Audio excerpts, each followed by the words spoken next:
Здравейте и добре дошли в последното видео от поредицата за интензивните формати като маратони и спринтове. Като тук искам да обобщя и без да разобличавам, нито да критикувам, да кажа моята гледна точка по въпроса. До сега разгледахме маратоните от множество различни страни. Говорих за икономиката, която стои зад тях, за психофизиката, за NLP и емоционалната режисура. Но в това видео ще ви кажа как аз наистина виждам нещата, без филтри и без сценичен блясък. Ако си предприемач и човек, който изгражда частна практика и мислиш да направиш маратон или спринт, искам да ти кажа нещо много ясно. Реално няма да спечелиш. Не защото идеята е лоша, а защото това не е инструмент за развитие на бизнеса, а е инструмент за загряване на самата аудитория. Маратонът може да ти донесе видимост, да ти даде популярност сред нови хора, да изгради доверие и да квалифицира за теб потенциални клиенти, но е нужно да имаш по-високо стойностни продукти за по-късен етап, откъдето вече ще ти дойде реалната печалба. Сам по себе си той няма да ти донесе приход. Знае, че не изгражда устойчивост и не може да замени системата, която движи един бизнес напред. Реалната полза от него и истинската стойност е в контакта, а не в резултата сам по себе си. Маратоните или интензивните формати са като кратък танц между организатора и аудиторията. Достатъчни са, за да се усети енергията, но не са достатъчни, за да се изгради съвместен ритъм. И е добре да го ползваш осъзнато като част от цялостна стратегия, а не като специализиран ход. Тогава успехът за теб ще дойде в един по-късен етап от последващите действия. Ако пък си участник и си от другата страна и попадаш на поредния спринт с обещание, че за 3 дни ще изградиш бизнес или ще промениш живота си, искам да ти кажа нещо с огромно уважение. Надявам се, че не си напълно повярвал в това. Защото никой не може да ти даде за уикенд знание, което се гради с години. Не можеш да вземеш 4 години опит и практика и да ги вместиш в 3 вечери по Zoom. Но можеш да вземеш усещане и да се докоснеш до енергията на новото начинание. Да усетиш дали тази посока те привлича, да разбереш дали искаш да се задълбочиш в нея, дали би инвестирал още от времето и вниманието си, както и от средствата си. И това може да се окаже напълно достатъчно. Ако и двете страни са осъзнати в един зрял свят, и организатора и участника ще знаят защо са там. Организатора няма да се преструва, че ще промени живота ти за 60 лева, а участникът няма да очаква чудеса. По този начин няма да има разочарование, няма да има объркване, нито лъжа. И ще има едно осъзнато преживяване. Задържах моята лична позиция до момента, защото исках поредицата, която правя, да бъде напълно обективна и да не звучи като мое лично мнение, нито като внушение, а да си е чисто и просто един анализ. Сега в края на поредицата мога свободно да кажа, че тези формати, поне за мен, не са моето нещо. Аз се включих в подобен маратон като изследовател, не като участник или като критик, а като човек, който иска да разбере механизма отвътре и беше безценен опит за мен. Усетих какво преживяват хората, разбрах къде се вдига енергията, къде пада фокусът. Това преживяване изключително много ми помогна да създам тази поредица, за да дам на вас повече яснота и осъзнатост. Аз обаче съм човек на пълното отдаване и ще го кажа така, както го усещам. При мен е или всичко, или нищо. Не вярвам на половин истини, на половин резултати, нито пък вярвам в обещания. Затова и аз самата не мога да обещая на някой трансформация за 72 часа, когато знам, че тя изисква изключително дълбока работа, система и постоянство, както и един вагон книги изчетени преди това. Затова аз не правя маратони, правя структури. И помагам на хората да ги изградят така, че да не зависят дори от мен. Цялата поредица от видеа беше за да ви покажа, че няма мистика и това са просто механизми на човешката психика. Те могат да бъдат използвани за да вдъхновят или за да насочат вниманието с търговска цел. Разликата е само в намерението и прозрачността. Когато знаеш, че участваш в преживяване, което цели да те мотивира и да те подготви за следваща стъпка, тогава изборът ти да се включиш ще е напълно осъзнат. Но когато техниките вътре в самите интензивни формати бъдат представени като чисто обучение, а реално водят към пристрастяване и към даден ментор или през емоционален тунел към покупка, тогава преживяването губи почтенност. Затова исках да те запозная с психофизиката, с мелатонина, умората, допамина, окситоцина, груповата динамика. Ако не си гледал предните видеа, гледай ги, ще ги оставя отдолу под това видео. Исках да можеш да присъстваш осъзнато и да вземаш решенията си, когато си в подобен тип формат. И след всичко казано до тук, може би си задаваш един логичен въпрос: какво се случва, когато емоцията изпревари стойността, когато преживяването е толкова добре режисирано, че започва да се възприема като заместител на реалния резултат. И ето тук ще ти дам отговора, че просто това е света на съвременния маркетинг и достъпното се превръща в синоним на по-добро. Достъпното съдържание, достъпното обучение, достъпната и лека, без усилие промяна, което само по себе си звучи като оксиморон. Но достъпното не винаги означава стойностно. Когато човек преживее нещо емоционално наситено, с музика, общност, история, ритъм, в мозъка се активират системи на удовлетворение. Тялото записва самото усещане като напредък. Дори когато реалният напредък все още не е настъпил. И тогава се ражда илюзията, че щом съм преживял нещо толкова силно, значи вече съм се променил. И само по себе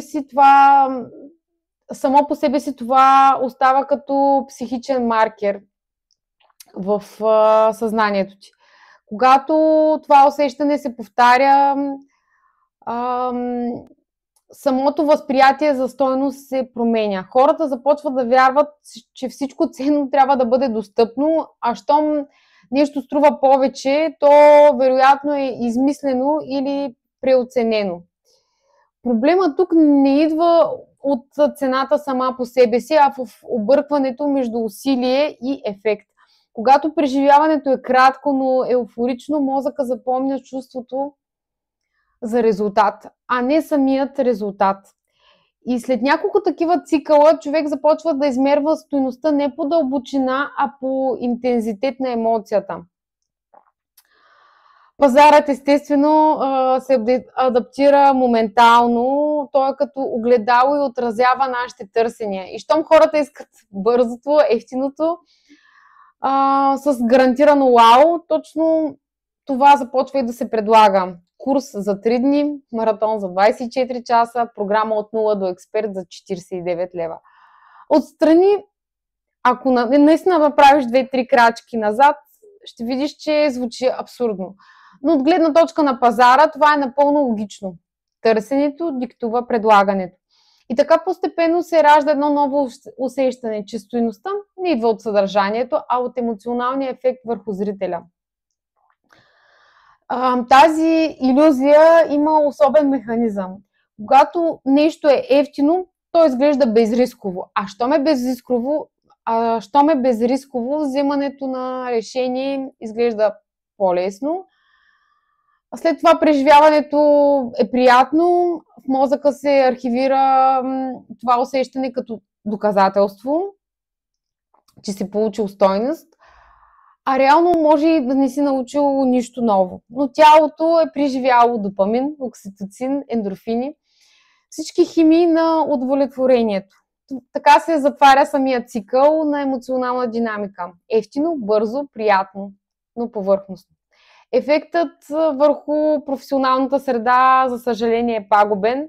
В дългосрочен план се изкривява самият пазар. Експертите, които предлагат реални процеси, започват да изглеждат твърде скъпи.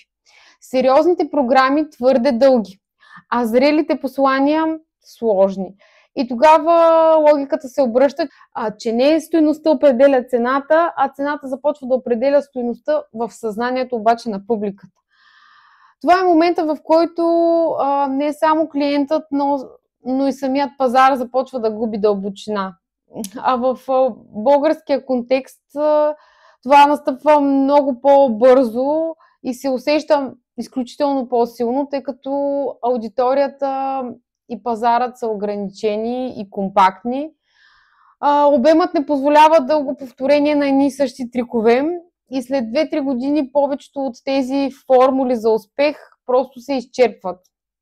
И точно тогава хората започват да изпитват изключително голяма нужда от нещо ново, за съжаление, нова магия, тъй като са привикнали точно към този тип съдържание.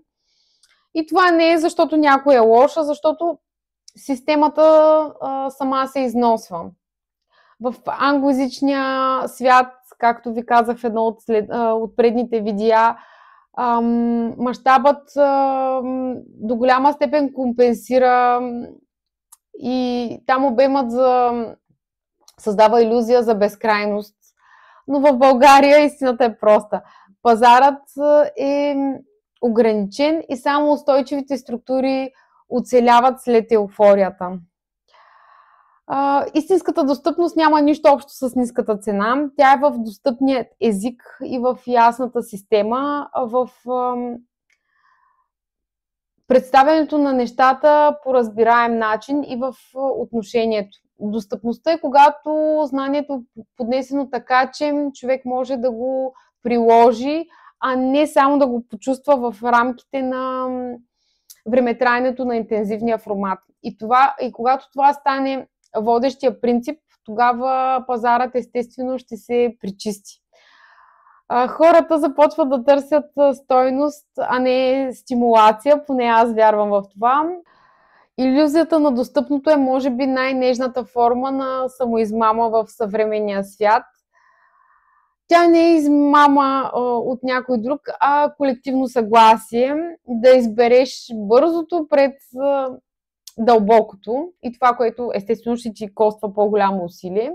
Истината е, че стойността никога не е била в самата цена, а в степента, до която едно знание може да се приложи и да ти донесе резултат, както и да промени начина, по който мислиш. Истинският напредък не е въпрос на скорост, а на осъзнатост.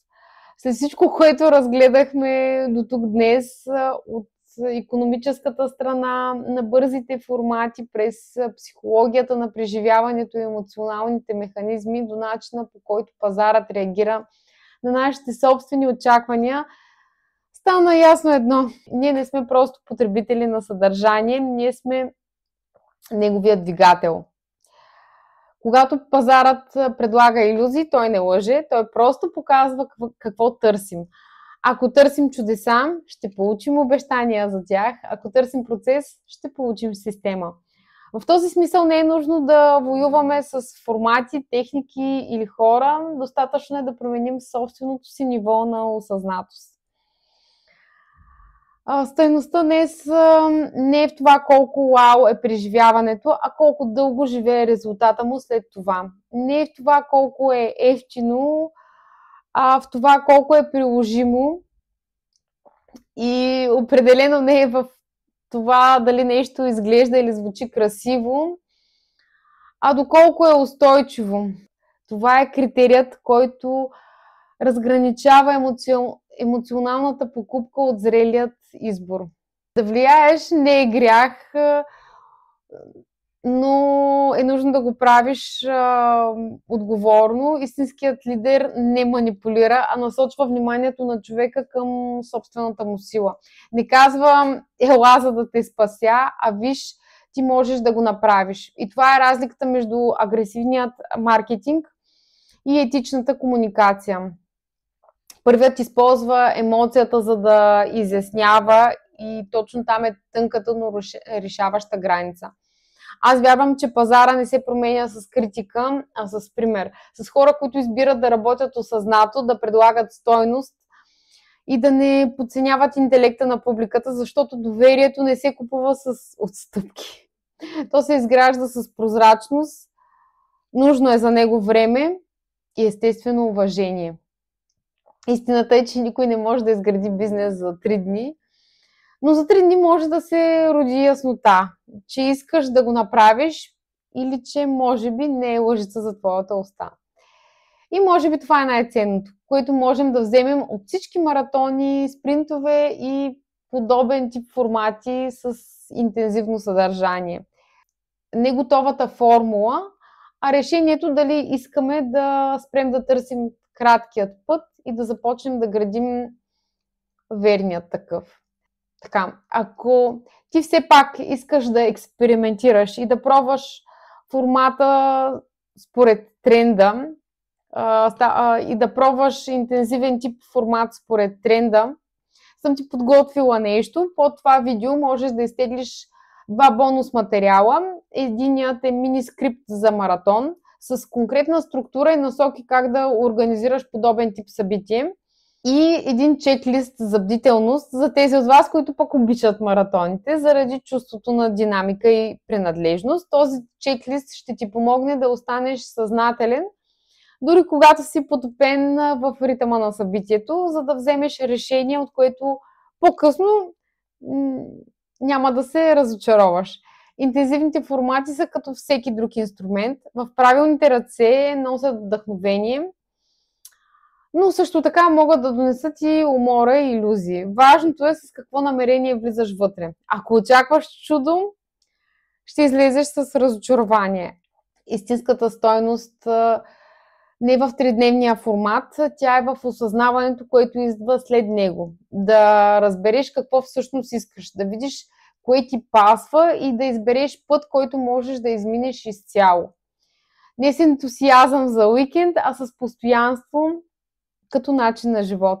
И ако това видео ти помогна да видиш нещата малко по-ясно, сподели го на твои приятели и се абонирай за канала ми, защото възнамерявам да продължавам да създавам подобно съдържание. Ако искаш да научиш да изграждаш системи, вместо да гониш следващите интензивни курсове, можеш да разгледаш моята програма Essence Refine. Тя е създадена точно за хора като теб, които искат стабилност, яснота и устойчив бизнес. До следващото видео!